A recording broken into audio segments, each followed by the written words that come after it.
You're listening to the Prepper Recon podcast. For questions, comments, and podcast archives, go to prepperrecon.com.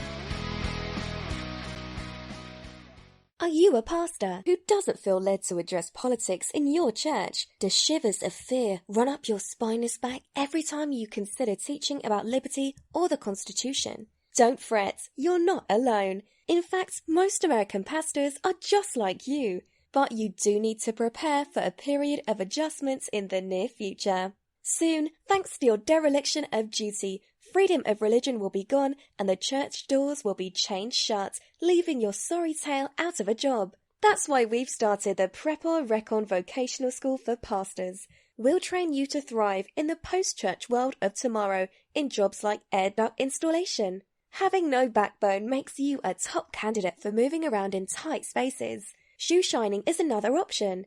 Many bootlicking preachers find the transition remarkably fluid. Don't wait until the padlock is already on the door of your 501c3 house of worship. Call now and enroll today. I've personally been buying gold and silver from JM Bullion for over 2 years. They offer the best prices over spot that I can find, and I've never had a problem with an order. If you're looking to trade in some of your fiat paper for real money, check out jmbullion.com today. Hey, Preppers and Patriots. This is the recording of my recent interview on Patriot Radio with Washington State Representative Matt Shea. Enjoy the show. Reintroduce you to Mark Goodwin, author, Days of Noah, Days of Elijah, and one other series we're going to be talking about a little bit later in the show, and also the host of Prepper Recon podcast. Mark, thanks for joining me on Patriot Radio today. Matt, it's so good to be back on. Thanks for having me. Well, how have you been? It has been a little while. I've been good. I've been busy, cranking the books out, keeping the podcast going. So that's 2 full-time jobs right there. But I'm preaching to the choir because you're a busy guy too. I know you got a lot of penguins on the iceberg. Yeah, no kidding. It's kind of amazing, but you can only do it with the grace of God and Amen. And your family. Amen. Yeah. Well, but what is your take on the election? Because I haven't had a chance to talk to you about it since the election happened. What is your take on the election and the trend, and where do you think this is all headed? Well, I think everybody that's familiar with the Prepper Recon podcast knows that Trump wasn't my first choice during the primaries, but he was a lot better than the criminal that we were facing there towards the end. And I was going to ask you about that because if California secedes, would Columbia still be the 51st state, or could they just step in and fill that void? Yeah, we could end up just being the 50th, yeah. And that would be so easy because pretty much everybody out there was going to leave the country anyway if Trump won. And I think it's a really good solution for everybody because there'd be no love lost here. Well, it's interesting. All these people said that, but we aren't seeing them leaving. Maybe we should start a donation campaign to buy bus tickets for all those folks, celebrities down in Hollywood and stuff. Absolutely. Venezuela, they've got great socialist politics, the same thing that these folks are looking for. It's a little rough down there right now because, in case you haven't heard, they did ban the 100 Bolivar note, and on top of an already crippled economy, people are now, they're giving away their children. One of my regular listeners sent me an article today that showed people that are actually giving away their children. Robert Amy, he sends me great stuff all the time, so a big shout out to him. But it rather than see them starve to death, and people are eating dogs and cats, which are pretty much extinct at this point, and it's absolute chaos there, and people are just dying left and right, and that's where socialism takes you. It really is the end result of socialism, and we're seeing it in real time down there. And all these people said, that it never happened in the United States. Look at Venezuela has a huge oil-based economy. It's not like they don't have the resources to fund things down there and to have a decent government and decent infrastructure. It's just socialism collapsing on itself like it always does. Yeah, and now back to the election. think, like I said, I think he's gonna be good in some ways. He's gonna be much better than what the alternative was. I really like that he selected Scott Pruitt, the Oklahoma AG, who sued the EPA multiple times. I like that he put him as the head of the Environmental Protection Agency. I think that's just poetic justice right there. And we need people who understand the corruption in these agencies to take them over. And I think I'd really like to see Cliven Bundy be appointed as director of the BLM. Now that's what I'd call draining the swamp. I think that would send the liberals into apoplexy if that occurred. Well, where do you think everything in the world is headed? It looks like Trump's cabinet picks are signaling a drawing closer to Russia and an isolation of China. What is your perspective on where this is headed and where we're headed at in the world at large? Trump's got a big. If Obama thought he inherited a mess, Trump's mess is much, much bigger because he's coming into office. We'll have a $20 trillion in debt, which is doubled during the Obama administration. If he is able to pull us out of this tailspin, we're going to have to expect massive inflation because besides the $20 trillion in debt, Obama also doubled the money supply during his 8 years. So if we continue to see the market confidence that we've seen since the election, prices are going to really skyrocket. And I think that we'll see that in real estate and in stocks. And I think that we'll start to see it in automobiles and food prices and everything else. So that's something, hopefully he can really get the economy going. And he is a businessman, and we do need a businessman in that position. So that's one of the things I do like about him. But when we see all that confidence coming in, and we've got all of this money sitting on the sidelines, and it starts to flow back into the economy, and it's all competing for the same amount of goods and services, prices are going to go up. And so we got to be ready for that. And that's one of the things you got to think about when you're doing your long-term planning. And especially even short-term planning over the next 4 to 8 years, I think that's something that we could really see. So what is one of the best hedges against inflation? I mean, really it's a hidden tax, but how do you think people can prepare for something like that? I'm not going to say it's a certainty, but it's getting toward a certainty. Yeah, if you drop it on your foot and it hurts, that's probably a good investment. So a box of ammo, drop that on your foot. It hurts. If you drop a silver bar or a gold bar on your foot, it hurts. So those are good investments. Real estate, forget it. You drop a house on your foot, the foot's gone. But that's a great investment, I think, because people have to live somewhere. Farmable land, they're not making any more of that. And what there is of it, of course, Corns over at the BLM is trying to snap it up. So that's another reason I think we definitely need to get Trump to get him out of there. Whether it's Cliven Bundy or whoever takes over at the BLM, we've got to get Reed's little crony out of there. Yeah, no question about it. I mean, I really believe that they have to fire. If you really want to truly drain the swamp, drain that bureaucracy, slash the budgets dramatically and fire 2 and 3 levels down. That's the only way I can see it turning around, because the bureaucrats really have institutionalized socialism. Yeah, and we're starting to see a lot of the chickens coming home to roost around the world. We mentioned earlier about Venezuela banning the 100 Bolivar note.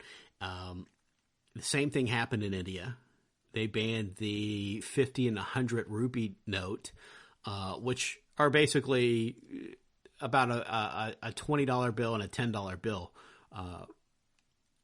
pretty close. And they didn't have the new currency printed in enough quantities to make up for the currency they pulled out. So it's absolutely collapsing in India. And of course, that's 1 billion people we're talking about right there that are already just living on the edge.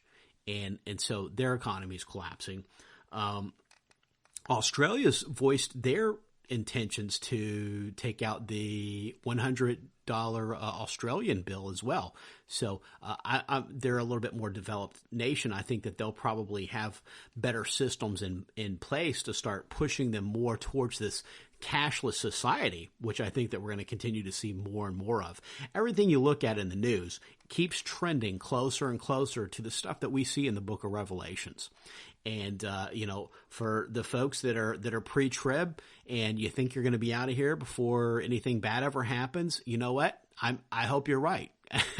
And that's what I'm hoping for, and that's what I'm praying for. But I'm prepping for a mid-trib tribulation, and I'm also keeping in mind that even if it is a pre-trib rapture, there's people in the Middle East that are suffering for their faith right now. There's people in America that are suffering for their faith right now, just not to the degree that they are in Syria and Afghanistan and Saudi Arabia and China and in so many other places around the world where Christians are being killed. In China, they sell the organs of Christians that are incarcerated for life, and they'll kill them and sell the organs to people that need an extra lung or a liver or kidney or whatever.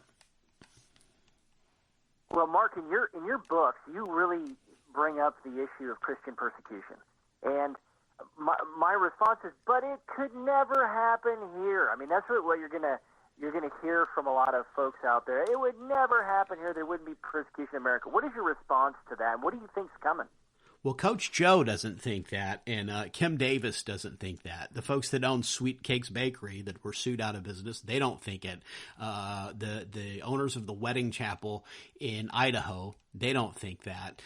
So there's less and less people that believe that fallacy, and more folks are coming around to the fact that, you know what? It's happening here. It's slow. It's not as bad as it is in the rest of the world, but it's coming, and it's coming fast. I can't remember the lady's name, Monifa something. She was the Marine that had the placard on her desk that said, "No weapon formed against me shall prosper," and she was court-martialed for that. So it's happening all through our society, through our military, through our government, and it's taken over. And we may have some brief respite under Trump. We may have 4 to 8 years where we're able to take a breather, but we can't stop fighting. We got to keep pressing on, and we've got to make the most out of whatever little freedom we do get out of this 4 to 8 years, which may not be as much as a lot of folks think. I would definitely tell people to temper your faith there as far as what faith you're putting in Trump to be any type of a savior, because we've only got one of those. Right. I think if we keep Jesus Christ at the center of our lives, he'll stay at the center of our country, at least at the center of regions of our country. But I want to kind of get into this really quick, because there are a lot of folks out there that, say, don't polish the rails on a sinking ship, don't get involved in politics, don't do that kind of stuff. And I had one pastor that I heard say, we're not on that ship. And, the idea that we're going to somehow skate and not go through any sort of hard times, I've always found a little bit reprehensible, because I think it lulls people into complacency. What is your take on all that? Yeah, absolutely. I think that we're going to see hard times. I think we've seen hard times. I think we're going to see more of them. Even after the election, the left they're not backing down one iota. The liberal media, they're really, really pushing hard. While they did so much to influence the election and in polling much higher numbers of Democrats than Republicans, which kept Hillary 5 to 10 points all the way through the election. They're still labeling the people that came out with the facts about what she was doing, about what her campaign manager Podesta was doing, their involvement with child molesters and witchcraft and all of this just horrid, evil stuff. And that's all labeled as fake news, while these people that were lying about the poll numbers and covering all of that stuff up, that miserable, horrible stuff that was coming out, they covered all that up and lied about the poll numbers. And they're the ones that are going to be in charge of labeling who's fake news and who's real news. So they're not stepping back, not even a little bit. So we can't do that either. We've got to just keep pressing on, and we've got to keep pressing forward, and don't spend too much time basking in victory. We're going to take a quick break, and we'll be right back. Kady Armor offers affordable body armor, including level 3 trauma plates made of AR-500 steel. They can endure multiple rounds from pistols and rifles up to 7.62 NATO. Order today from KadyArmor.com. That's C-A-T-I armor.com. Ready Made Resources is a trusted name in the prepper community because they've been around for 18 years. They offer great prices on night vision, water filtration, long-term storage food, solar energy components, and provide free technical service. Get ready for an uncertain future at ReadyMadeResources.com. Get prepared before disaster strikes. PrepperRecon.com offers MOLLE-compatible individual first aid kits for your home, auto, or bug-out bag. These kits have everything you need to address a traumatic injury, including an Israeli battle dressing, quick clot, EMT shears, suture kit, steri-strips, tourniquet, tough strip bandages, and so much more. Kits are available in OD Green, Coyote, Black, and ACU. $99 includes shipping. Go to PrepperRecon.com and click the Store tab at the top of the home page. Order today before it's too late. I think that's just phenomenal advice, and that kind of brings us now to your latest book series. Now, you wrote Days of Noah, Days of Elijah, and they were series. I read them both. I have not read your latest series, 7 Cows, Ugly and Gaunt, obvious reference to Scripture there. Explain to the listeners where that came from and why you think it's important for them to read it. And I got to tell you something. You've actually been a little prophetic in some of the things that you put in your books, and it probably scares you, too, when you actually read it and something happens in the news. It does, and sometimes this stuff's happening while I'm writing it, and it is a little odd sometimes. And that series, The 7 Cows, Ugly and Gaunt, is about a boy. He professes Christ. He turns his life over to Christ and immediately starts having prophetic dreams. And the dreams are similar to Pharaoh's dreams in that he sees the cows, the ugly cows and the gaunt cows, and he sees them blind, and he comes to understand through his girlfriend that also gets saved. And she gets the gift of interpretation. And so she's interpreting his dreams, and they figure out that this is a warning from God that there's an EMP coming. So they're not preppers or anything like that, and they don't have a lot of means, but they do what they can to start getting prepared right away to weather the storm that they know is coming. And through the grace of God, they're able to survive it, and they get to a remote location and form community out there and do the necessary things to survive the chaos that comes following this EMP attack. Well, this is I have this feeling out there, like, you know, we are getting a reprieve right now, but all of a sudden it's just going to be like boom. And I talked to many. I mean, actually, I don't think I've talked to someone that does not agree that an EMP is one of the greatest threats to our country right now. Can you explain to the listeners why that is, and what an EMP is? Because there's a lot of, I think, misinformation out there about it, and I think a lot of times the media will poo-poo it as not really that big of a deal. Yeah, and so most of my information I've gotten from Dr. Peter Pry, who's been on the Prepper Recon podcast several times, and he was the nuclear strategist for the CIA. So not just the average tinfoil hat YouTuber that thinks something bad might happen to us.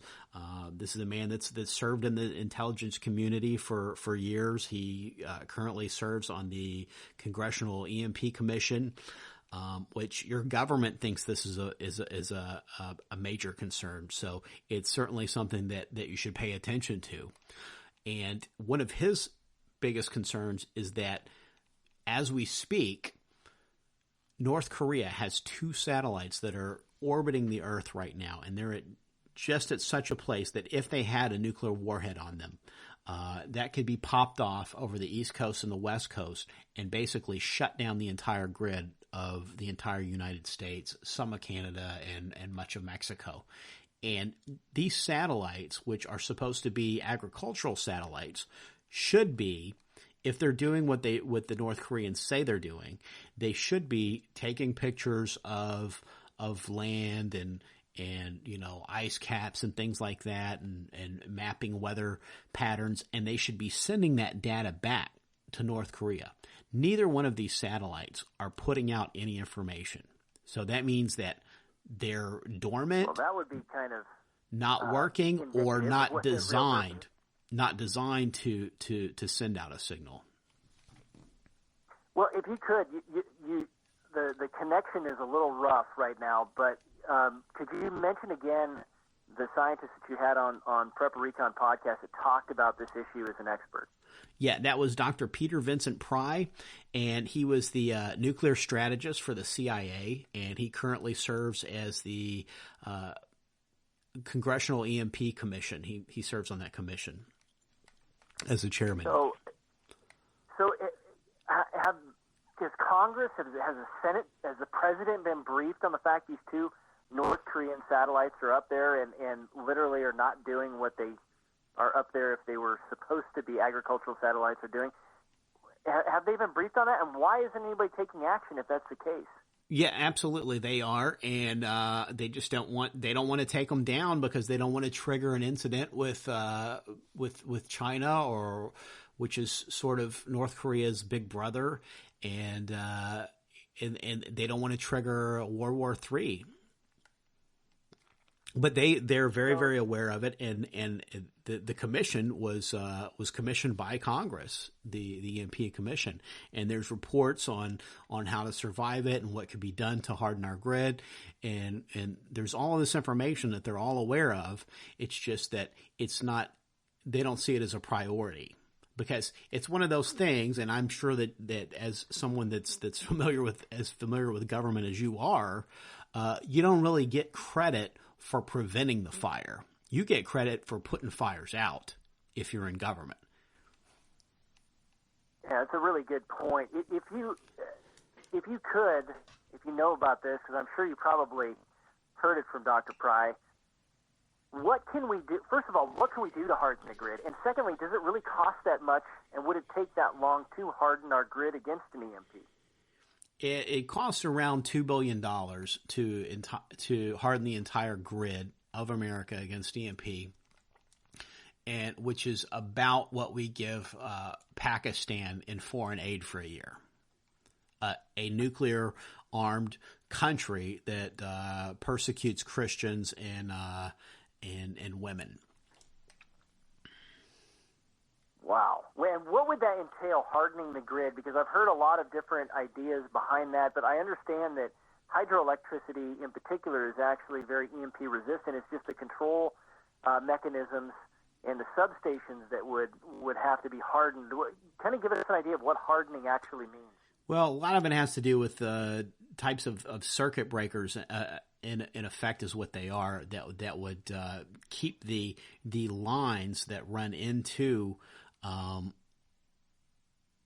power plants, to keep them from acting as antennas that pick up the EMP and channel it into the actual plants. And then there's other things that can be done that can you can build Faraday cages around sensitive electronics that will shield them from electromagnetic pulses. And of course there's the threat from the sun. You know, we haven't had a Carrington class event for over 100 years. So and the last time we had one, you know, it fried the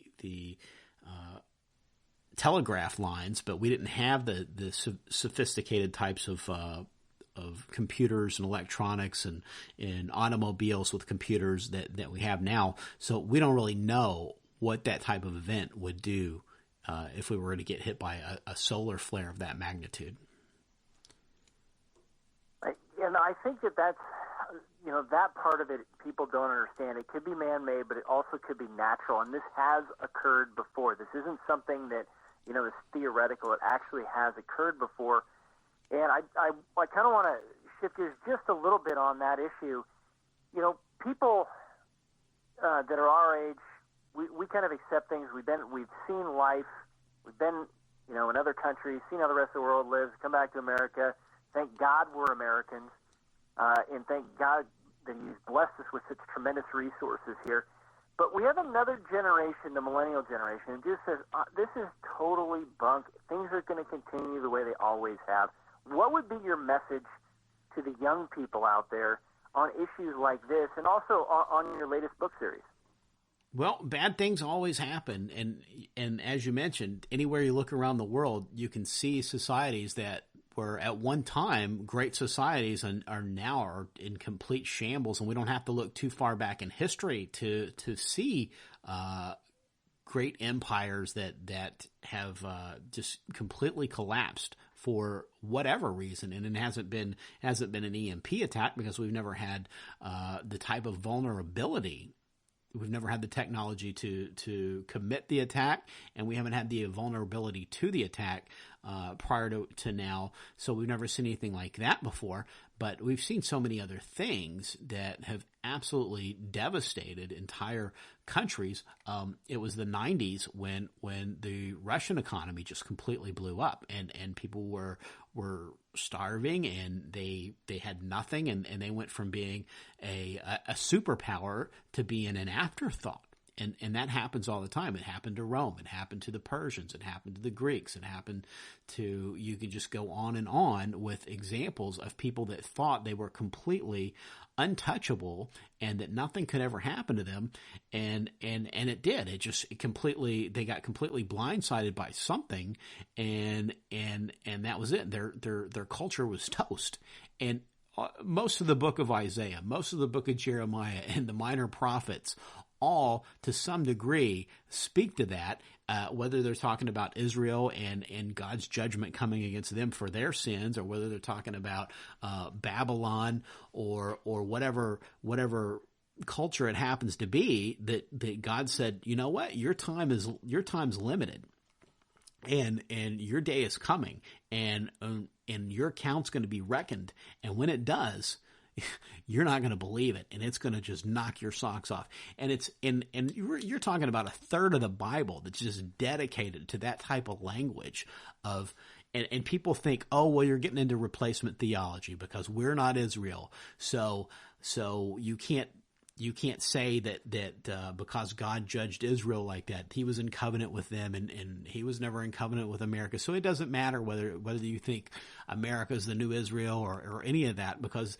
the book of Isaiah talks about God's judgment against every single known culture that was around at the time. There's a judgment against Babylon, a judgment against Put, a judgment against Cush, against Egypt, and on and on and on, against Assyria. So there's not one nation that He doesn't judge in the book of Isaiah.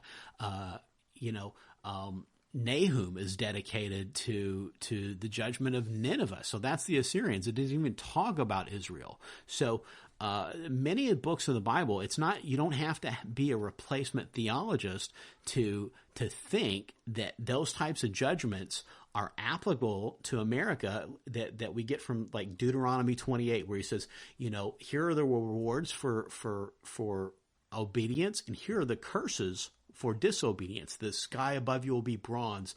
The earth beneath you will be brass. Your enemies will come at you from 10 directions, and you'll grow a vineyard and never drink the wine. You'll marry a wife and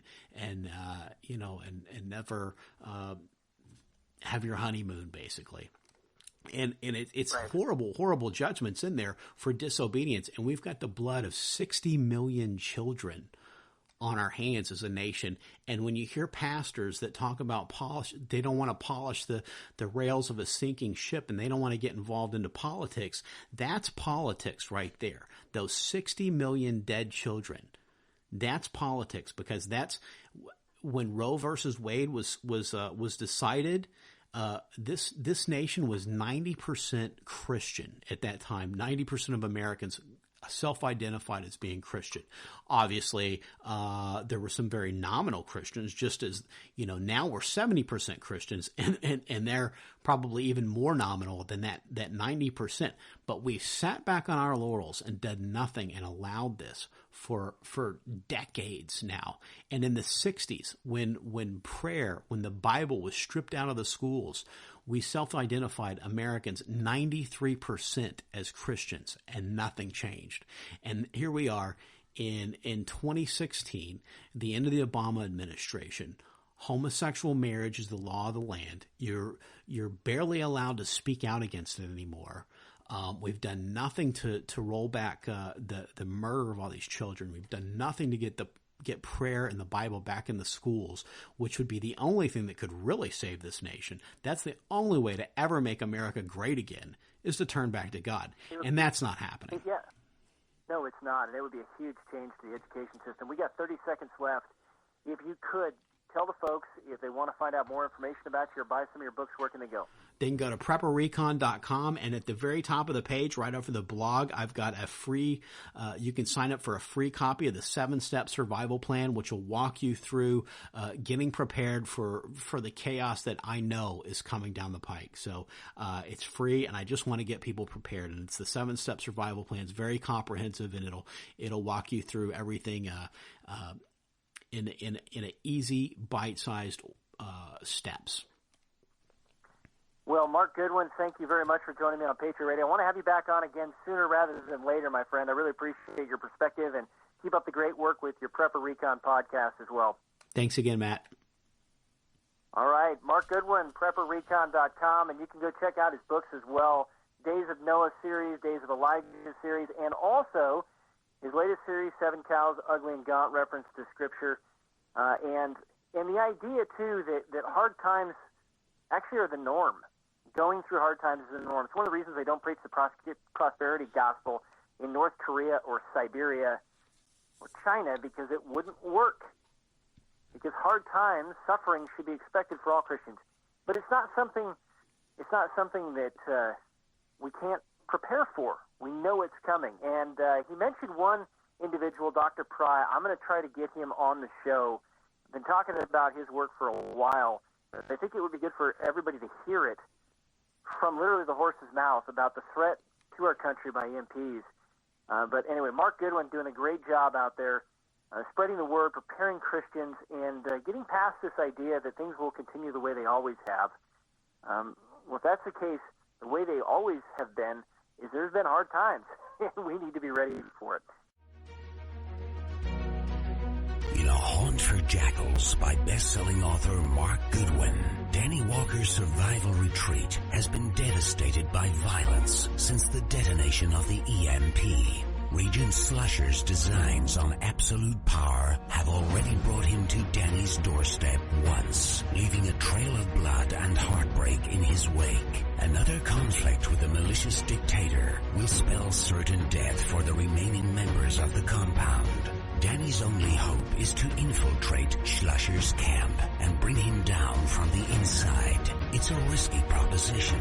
If he is caught, he'll be executed as a spy, but there is no other alternative. In this epic struggle between good and evil, Danny's mettle will be tested, his faith will be tried, and he'll have to dig deep for the courage to continue.